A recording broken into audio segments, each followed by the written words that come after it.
Everyone, स्वागत करती हूँ आप सभी का आज की इस बहुत इंपॉर्टेंट वीडियो में। आज की इस वीडियो में हम लोग रीट पात्रता परीक्षा 2025 में जो फरवरी में होने वाली है उसको ध्यान में रखते हुए चाइल्ड डेवलपमेंट एंड पेडागोजी यानी कि बाल विकास और शिक्षण शास्त्र के कुछ प्रीवियस क्वेश्चंस करने वाले हैं।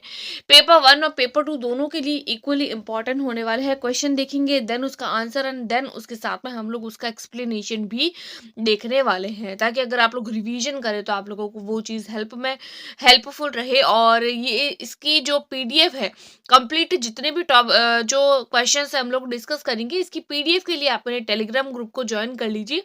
जैसे ही वीडियो अपलोड होगी आप लोगों को तुरंत ही इसकी जो पीडीएफ हो वो हमारे टेलीग्राम ग्रुप पर मिल जाएगी। स्टार्ट करते हैं बिना किसी देरी के वीडियो को। First question is the theory of learning proposed by Albert Bandura is, यानी कि अल्बर्ट बेंड्यूरा द्वारा कौन सी लर्निंग की जो थ्योरी है वो दी गई। Classical conditional theory, cognitive theory, insight theory या फिर सोशल लर्निंग थ्योरी। जैसा कि हम सबको पता है कि जो बेंड्यूरा है वो समाज की बात कर रहे हैं और सामाजिक अधिगम की बात करते हैं। तो यहाँ पर समाज से रिलेटेड कौन सा वर्ड है तो वो हो जाता है हमारा डी। यानी कि जो बेंड्यूरा है उन्होंने एक ही बात बताई थी कि बच्चा जो है वो सोशल होके पढ़ाई करता है, सोशल होके सीखता है, उसकी लर्निंग सोसाइटी में रहकर होती है। इसका एक्सप्लेनेशन देख लेते हैं। अल्बर्ट बेंड्यूरा द्वारा दिया गया अधिगम का सिद्धांत सामाजिक अधिगम सिद्धांत है। सामाजिक अधिगम सिद्धांत का प्रतिपादन अल्बर्ट बेंड्यूरा ने किया। वे व्यक्ति अवलोकन, नकल और आदर्श व्यवहार के प्रतिमान के माध्यम से एक दूसरे से सीखते हैं। तो अगर आप लोगों को कहीं पर वर्ड दिख जाए ना कि बच्चा सीख रहा है अवलोकन करके, नकल करके और आदर्श व्यवहार के प्रतिमान के माध्यम से, तो यहाँ पर मतलब आप लोगों का आंसर हो जाएगा बेंड्यूरा। फिर आता है समाज द्वारा स्वीकार किए गए जाने वाले व्यवहार को अपनाना और वर्जित व्यवहार को नकारना ही सामाजिक अधिगम होता है। सामाजिक अधिगम क्या बताया है बेंड्यूरा ने कि जो समाज मान रहा है वो व्यवहार को हमको भी अपनाना है, चाहे वो सही है चाहे वो गलत है। हम लोगों को सही गलत का फैसला नहीं करना है, बस समाज ने कह दिया, दैट्स इट। और जो समाज द्वारा वर्जित है उस व्यवहार को हम लोगों को नकारना है। सामाजिक अधिगम सिद्धांत को व्यवहारवादी संज्ञानात्मक अधिगम सिद्धांतों के बीच की योजक कड़ी कहा जाता है, क्योंकि ये सिद्धांत ध्यान, स्मृति, प्रेरणा तीनों को ही संयोजित करने का कार्य करता है। आगे देख लेते हैं second number question. How many personality factor are proposed by Raymond Cattell, यानी रेमंड कैटल द्वारा जो है वो पर्सनैलिटी के कितने फैक्टर दिए गए। 5, 14, 16 या फिर 8। तो इजी है, याद करने वाली चीज थी। रेमंड कैटल द्वारा ऑब्वियसली 16 जो व्यक्तित्व के फैक्टर्स जो है वो उन्होंने पर्पस्ड किए थे, जिसका एक्सप्लेनेशन देख लेते हैं। रेमंड कैटल ने 16 व्यक्तित्व कारक प्रस्तावित किए। कैटल क्या करते थे, व्यक्तित्व के जो शील गुण होते हैं उनसे रिलेटेड है। व्यक्तित्व होता है ना, पर्सनालिटी के बारे में हम लोग पढ़ते हैं। तो कैटल के अनुसार 23 मूल शील गुण होते हैं जो सामान्य व्यक्तियों में आते हैं और 12 ऐसे होते हैं जो असामान्य व्यक्तियों में होते हैं। तो 23 में से 16 को कैटल ने बहुत इंपॉर्टेंट बताया है और उसको मापने के लिए एक विशेष प्रकार की प्रश्नावली भी तैयार की है, जिसको 16 व्यक्तित्व कारक प्रश्नावली या फिर 16 पीएफ भी कहते हैं। ये जो 16 पीएफ वाला क्वेश्चन है ये हर बार आप लोगों को रीट में देखने को मिलेगा और ये इंपॉर्टेंट है। कहीं कहीं ऐसा मिलेगा रेमंड कैटल द्वारा क्या दिया गया तो 16 पीएफ, या फिर कई बार ऐसे पूछते हैं कि 16 पीएफ, यानी पीएफ का मतलब है आप लोगों के पर्सनालिटी फैक्टर, यानी 16 पर्सनालिटी फैक्टर किसने दिए तो रेमंड कैटल ने। नेक्स्ट क्वेश्चन देख लेते हैं। विच of the following is not include a Maslow hierarchy of need, यानी मैस्लो की जो हायरार्की नीड है उसके अंदर कौन सा जो है वो एक इंक्लूड नहीं है। सबसे पहला आता है फिजियोलॉजिकल नीड्स, फिर आता है इंडिविजुअलिज्म एंड कलेक्टिविज्म, फिर आता है लव एंड बिलोंगिंग, उसके बाद में चौथा आता है आप लोगों के सेल्फ एक्चुअलाइजेशन। तो देखिए, जब हम लोग मास्लो का जो है वो मैस्लो का हायरार्की थ्योरी पढ़ते हैं तो उसके अंदर साइकोलॉजिकल, फिजियोलॉजिकल, साइकोलॉजिकल ये नहीं है, ये फिजियोलॉजिकल है, फिजियोलॉजिकल नीड्स है। उसके बाद में सेकंड देखते हैं लव एंड बिलोंगिंग भी है। तीसरा हम लोग देखते हैं सेल्फ एक्चुअलाइजेशन भी है। तो कौन सा नहीं होता है तो उसके अंदर इंडिविजुअलिज्म एंड कलेक्टिविज्म नहीं होता है। तो यहाँ पर हमारा राइट हो जाएगा B will be right answer, जिसका एक्सप्लेनेशन हम लोग देख लेते हैं। व्यक्तिवाद व समूहवाद मास्लो की आवश्यकता के पदानुक्रम से सम्मिलित नहीं होते हैं। मास्लो मनुष्य की आवश्यकताओं को पदानुक्रम के रूप में देखता है, जो आरोही क्रम से प्रारंभ होकर निम्नतम से उच्चतम आवश्यकताएं होती है। यानी मनुष्य के पहले कम आवश्यकता होती है। बोलते हैं ना कि आवश्यकता एक पूरी होती है तो हमारी दूसरी जो है वो डिमांड बढ़ती जाती है, तो परिणाम तक पहुंचती है, तो आवश्यकता का सेट कंप्लीट हो जाता है। उसके बाद में और दूसरी आवश्यकता आती है। तो मैस्लो मनुष्य की आवश्यकताओं को प्रबलता के अनुक्रम के रूप में देखता है। यानी जितनी ईज़ी होगी वो पहले आएगी, फिर थोड़ी-सी टफ। जैसे हम कई बार सोचते हैं ना कि यार मेरा तो सिर्फ रीट क्लियर हो जाए। अब रीट क्लियर होगा तो ऐसा नहीं है कि हम रीट तक सैटिस्फाइड रहेंगे। फिर हम बोलेंगे यार मेरे को थर्ड ग्रेड मिल जाए। अब थर्ड ग्रेड हो गया तो फिर हम बोलेंगे यार मैं सेकंड ग्रेड बन जाऊँ। फिर सोचेंगे यार मैं तो फर्स्ट ग्रेड बन जाऊँ। फिर सोचेंगे यार मैं तो आरएएस बन जाऊँ। तो क्या है ये? ये आरएएस का प्रबलता का अनुक्रम ही तो है। यानी नीचे से ऊपर की ओर आता रहता है। तो निम्नतम छोर पर शारीरिक होता है, यानी कि सबसे नीचे की तरफ शरीर होता है, सुरक्षा होती है, आत्म प्रत्यक्षीकरण जो होता है वो आवश्यकता उच्चतर होती है। यानी निम्नतर छोर जो होता है उस पर शारीरिक और सुरक्षा होता है, और जो आत्म प्रत्यक्षीकरण होता है, यानी अब जब बूढ़े होते हैं तो बोलते हैं ना कि यार मुझे तो सिर्फ मोक्ष मिल जाए, तो वो होता है सबसे उच्चतम। तो मास्लो द्वारा महत्व के आरोही क्रम से निर्धारित मनुष्य की आधारभूत आवश्यकताएं निम्न प्रकार की होती है, जिसमें सबसे पहला आता है शारीरिक, यानी कि मनुष्य का शरीर अच्छा रहे। फिर हम सोचते हैं कि भाई हम लोगों को सुरक्षा मिले, बचाव मिले, यानी हम लोगों को हमारा घर मिले। फिर आता है हमारे संबंध या स्वीकृति आवश्यकताएं, यानी कि हमारा संबंध हो, हमारा रिलेशन हो, माता पिता हो, भाई बहन हो। फिर आता है समाज या सम्मान, यानी कि समाज में आएंगे भाई भाई बहन, ये सब क्या है, भाई बहन, आस पड़ोस, ये सब क्या होता है, ये समाज होता है। समाज में हम लोगों को सम्मान मिले।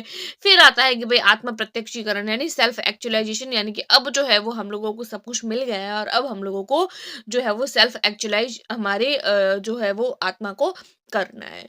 अब हम लोग देख लेते हैं fourth question. Two opposite desires present in an individuals at the same time is called, यानी कि सेम टाइम पर किसी एक मनुष्य के अंदर अपोजिट डिजायर आ जाती है किसी इंडिविजुअल में, तो हम क्या बोलेंगे उसको? कॉन्फ्लिक्ट बोलते हैं, फ्रस्ट्रेशन बोलते हैं, एंग्जाइटी बोलते हैं, या फिर प्रेशर बोलते हैं। तो देखिए दो इच्छाओं पर क्या होती है, विपरीत इच्छा, तो क्या हो जाती है, इंडिविजुअल के अंदर अपोजिट डिजायर होगी। जब अपोजिट चीजें आती है तो ऑब्वियसली कॉन्फ्लिक्ट होते हैं, ये तो कॉमन सेंस है, तो कॉन्फ्लिक्ट हो जाएगा। एक्सप्लेनेशन है, एक व्यक्ति में एक समय पर दो विपरीत इच्छाओं का होना द्वंद्व कहलाता है। जैसे कि क्रो एंड क्रो के अनुसार द्वंद्व या संघर्ष उस समय उत्पन्न होता है जब एक व्यक्ति को पर्यावरण की उन शक्तियों का सामना करना पड़ता है जो उसकी स्वयं की रुचियों और इच्छाओं के विपरीत कार्य करती है। यानी कि कई बार ऐसा होता है कि दो चीजें हम लोग करना चाहते हैं, दोनों ही पॉजिटिव है, दोनों ही प्लस में है, लेकिन हम लोगों को कोई एक चूज करना है। तो जब एक चूज करना है तो हम क्या हो जाते हैं, हम कॉन्फ्लिक्ट वाली स्थिति में आ जाते हैं कि अब हम लोग क्या करें। फिर आता है next question, which of the following research is associated with Stephen Corey, यानी कि स्टीफन कोरे से संबंधित कौन सी एक रिसर्च है?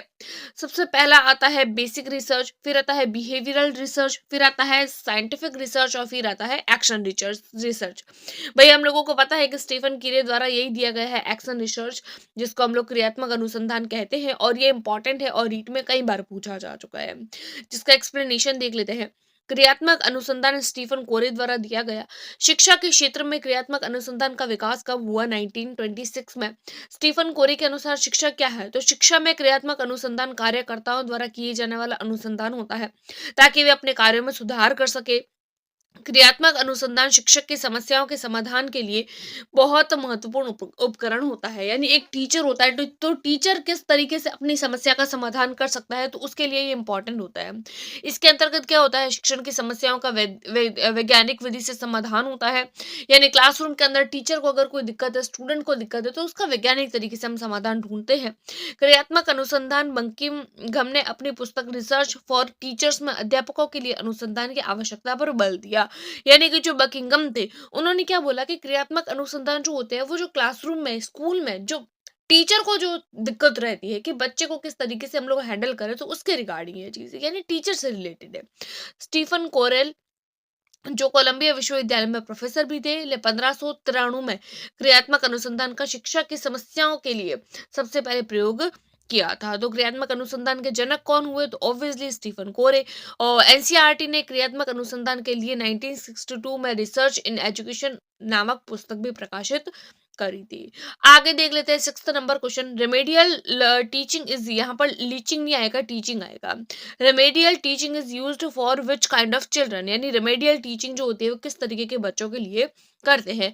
फास्ट लर्नर के लिए, स्लो लर्नर के लिए, गिफ्टेड के लिए, क्रिएटिव के लिए। देखिए फास्ट तो अपने आप पढ़ेगा, उसको तो उपचार की जरूरत ही नहीं है।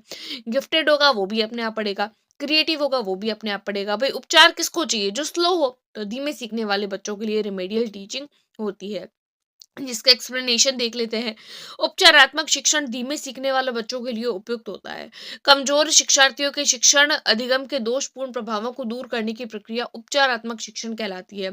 ऐसा शिक्षण दोनों के दोषों के निदान पर आधारित होता है और शिक्षार्थी की कमजोरियों को दूर भी करता है। भाई दो तरीके के जो होते हैं वो उपचारात्मक शिक्षण भी होता है। एक होता है उपचारात्मक शिक्षण, एक होता है निदानित निदानिक परीक्षण।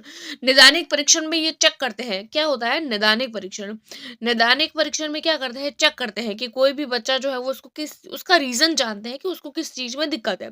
अब दिक्कत हम लोगों को पता चल गई, कारण पता चल गया, अब हम करेंगे उसका उपचार। तो उपचार करते हैं हम लोग कमजोरियों को दूर करने के लिए, और कमजोरी का पता करते हैं हम लोग निदानात्मक परीक्षण में। इसके क्या उद्देश्य होते हैं? उद्देश्य देख लेते हैं। प्राप्त ज्ञान में कमियों का निराकरण करना, कमियों को जानना नहीं, कमियों को सॉल्व करना, निराकरण करना। कौशलों के अधिगम की प्रक्रिया के दौरान त्रुटियों और दोषों को, ऑब्वियसली त्रुटियों का पता कर लिया निदानात्मक में, उपचारात्मक उनको सुधारेंगे। समुचित दिशा देंगे, मार्क देंगे, समाज में स्वीकृत आदतों का परिमार्जन करेंगे और विषय विशेष को सीखने में अक्षमताओं को दूर करेंगे। उसके बाद में आता है play way method of teaching is based on. ये जो आप लोगों के है ये नेक्स्ट क्वेश्चन है, और यहाँ पर जो है वो इसका हिंदी क्वेश्चन का यहाँ लिखा हुआ है। Play way method of teaching is based on, यानी कि जो खेल कूद की जो खेल कूद विधि है, जो टीचिंग की, वो किस पर बेस्ड है? Theory of method of teaching, principle of growth and development, sociological principle of teaching, या फिजिकल एजुकेशन प्रोग्राम। तो ऑब्वियसली बच्चे को खिलाते हैं हम, क्लासरूम के अंदर खिलाते हैं, खेल कूद करवाते हैं, किस लिए? बच्चों के ग्रोथ एंड डेवलपमेंट के लिए। तो यहाँ पर हमारा बी आंसर राइट हो जाएगा। तो इसका एक्सप्लेनेशन है, शिक्षण की खेल कूद वृद्धि विधि जो होती है वो वृद्धि और विकास के सिद्धांत पर आधारित होती है। शिक्षण की खेल विधि के जन्मदाता कौन है? तो फ्रोबेल है। आधुनिक युग में हेनरी कोल्डवेल कुक पहला व्यक्ति था जिसने बालक को शिक्षा देने के लिए इस विधि का समर्थन किया गया था। कोल्डवेल ने क्या बोला था कि बालक जो है वो काम को पूरे हृदय से, यानी मन से करता है। जब वो खेलता है तो मन से खेल रहा है, इसीलिए बच्चे को खेल खिलाना जरूरी है। खेल खेल के द्वारा ही बच्चे के अंदर शारीरिक, मानसिक, सामाजिक, आध्यात्मिक शक्तियों का विकास हो जाता है, और उसके कार्य में, विचार में, उसके कार्य काम में, जो बच्चा काम कर रहा है वो उसके थॉट्स है, उसके विचार है, उसके अंदर वो बैलेंस बनाता है, वो प्रगति के पथ पर भी अग्रसर होता है। उसके बाद में आता है रायबर्न के अनुसार, यह विधि बालक की शारीरिक, मानसिक, सामाजिक और आध्यात्मिक शक्तियों का विकास करके उसके व्यक्तित्व को संतुलित करती है। ऑब्वियसली जो ग्रोथ एंड डेवलपमेंट को मेनली, उसके अलावा शारीरिक, मानसिक, सामाजिक, आध्यात्मिक, इन सभी का विकास करने के लिए खेल विधि बेस्ट है। उसके बाद में आता है next question, who was the chairman of the national steering committee on NCF 2005, यानी 2005 यानी कि नेशनल करिकुलम फ्रेमवर्क। इसके जो चेयरमैन है वो कौन है? Professor Kothari, professor Malhotra, professor Yashpal, या प्रोफेसर राममूर्ति मूर्ति। तो ऑब्वियसली एनसीएफ के जो अध्यक्ष है वो कौन है? तो वो प्रोफेसर यशपाल है, जिसका एक्सप्लेनेशन है, एनसीएफ 2005 की राष्ट्रीय स्टीयरिंग समिति के अध्यक्ष प्रोफेसर यशपाल है। विद्यालयी शिक्षा के लिए राष्ट्रीय पाठ्यचर्या की रूपरेखा की समीक्षा के लिए इस समिति का गठन किया गया, यानी कि विद्यालय में किस तरीके के पाठ्यचर्या, किस तरीके का करिकुलम रखा जाए, इसकी जो है वो एक रूपरेखा को बनाने के लिए समिति का गठन किया गया। राष्ट्रीय पाठ्यचर्या की रूपरेखा एनसीएफ 2005, एनसीईआरटी नई दिल्ली के तत्वाधान में राष्ट्रीय पाठ्यचर्या की रूपरेखा 2000 की समीक्षा हुई, और प्रोफेसर यशपाल की अध्यक्षता में एक राष्ट्रीय संचालन समिति, नेशनल स्टीयरिंग कमेटी और 21 राष्ट्रीय फोकस समूह का गठन किया गया था। ये जो है ना 21 राष्ट्रीय फोकस समूह, ये भी इंपॉर्टेंट है और पूछे जाते हैं। अगला देख लेते हैं, आरटीई यानी right to education act 2009 in for the children of whose age group, यानी कि आरटीई के अनुसार 2009 जो है वो कौन सी आयु के बच्चों के लिए है? 5 to 12 ईयर के लिए, 12 to 18 ईयर के लिए, 7 to 15 के लिए, और 6 to 14 के लिए। तो जो आरटीई होता है वो 6 से लेकर 14 इयर्स तक के बच्चों के लिए होता है, जिसका एक्सप्लेनेशन है आरटीई अधिनियम 2009 6 से 14 आयु वर्ग के बालकों के लिए होता है, जिसमें शिक्षा का मौलिक अधिकार बनाने के लिए 86वां संशोधन किया गया और बच्चों के लिए निःशुल्क अनिवार्य बाल शिक्षा का अधिनियम 2009 भी बनाया गया। जिसके पश्चात क्या हुआ, देश में प्रारंभिक शिक्षा को मौलिक अधिकार का दर्जा मिला और जिसमें 6 से 16 तक साल के बच्चों को अनिवार्य रूप से और मुक्त रूप से शिक्षा दी जाती है। और यह कानून कब लागू किया गया, तो ये 1 अप्रैल 2010 को लागू किया गया। नेक्स्ट क्वेश्चन है, विच of the following is not a physiological motive, यानी जो फिजियोलॉजिकल है वो मोटिव कौन सा नहीं है। सबसे पहला आता है अचीवमेंट, फिर आता है हंगर, थर्स्ट, स्लिप। भाई ये तीनों ही हमारे बॉडी से रिलेटेड है, लेकिन अचीवमेंट हमारी बॉडी से रिलेटेड नहीं है। एक्सप्लेनेशन है इसका, उपलब्धि दैहिक अभिप्रेरण नहीं होता है, यह एक सामाजिक अभिप्रेरणा होती है। प्राथमिक अभिप्रेरणा को दैहिक अभिप्रेरणा भी बोलते हैं और ये प्राणी की दैहिक व मूलभूत आवश्यकताओं से संबंधित होती है, जैसे भूख, प्यास, नींद, यौन क्रियाएं, कष्ट, सुख, दुख, ये सारी की सारी चीजें। उसके बाद में नेक्स्ट क्वेश्चन है, the physiological basis of teaching learning depend on, यानी शिक्षण अधिगम का जो मनोवैज्ञानिक आधार है वो किस पर निर्भर करता है। आप लोग ऑप्शन को देख लीजिए और इस क्वेश्चन का आंसर आप लोगों को कमेंट करके बताना है। Teaching style, course content, language या सोशियो इकोनॉमिकल स्टेटस। और इसका जो आंसर है वो वैसे तो मैं आप लोगों को अभी हालांकि दिख ही गया होगा, तो ये जो क्वेश्चन का आंसर है वो आप लोगों के ए हो जाएगा, टीचिंग स्टाइल। क्वेश्चन क्या बोला है, शिक्षण अधिगम, शिक्षण और अधिगम यानी का मनोवैज्ञानिक आधार, यानी कि बच्चों को पढ़ाने का जो मेन आधार होता है तो वो किस पर डिपेंड करता है, वो टीचिंग स्टाइल पर। भाई कोई भी बच्चा है उसकी टीचिंग किस तरीके की होनी चाहिए, तो ये टीचर पर डिपेंड करता है कि बच्चे की टीचिंग कैसी होगी, तो ये टीचर बताएगा। जिसका एक्सप्लेनेशन है, शिक्षण अधिगम का मनोवैज्ञानिक आधार अध्यापन शैली यानी कि टीचिंग स्टाइल पर निर्भर करता है। शिक्षक जिस ढंग से बच्चे को ज्ञान देगा, शिक्षण शैली जिसको शिक्षण विधि बोलते हैं, और शिक्षण विधि वह साधन है जिसमें उचित उपयोग से शिक्षा की गुणवत्ता को बढ़ा सकते हैं, शिक्षा के उद्देश्यों और लक्ष्यों की भी पूर्ति कर सकते हैं। इसके लिए बहुत सारी शिक्षण विधियां हैं, जैसे व्याख्यान विधि, डेमोन्स्ट्रेटर विधि, गतिविधि या क्रिया पद्धति, समूह विधि, हाइब्रिड पद्धति, मिश्रित मिश्रित शिक्षा पद्धति के नाम से भी जानते हैं। तो इसी के साथ में हम लोगों ने 11 क्वेश्चन टोटल आज के वीडियो में डिस्कस कर लिए। इसकी पीडीएफ के लिए आप मेरे टेलीग्राम ग्रुप को ज्वाइन कर सकते हैं। आई होप आप लोगों को वीडियो पसंद आई होगी। पसंद आई है तो do like, subscribe and share. Thanks for watching.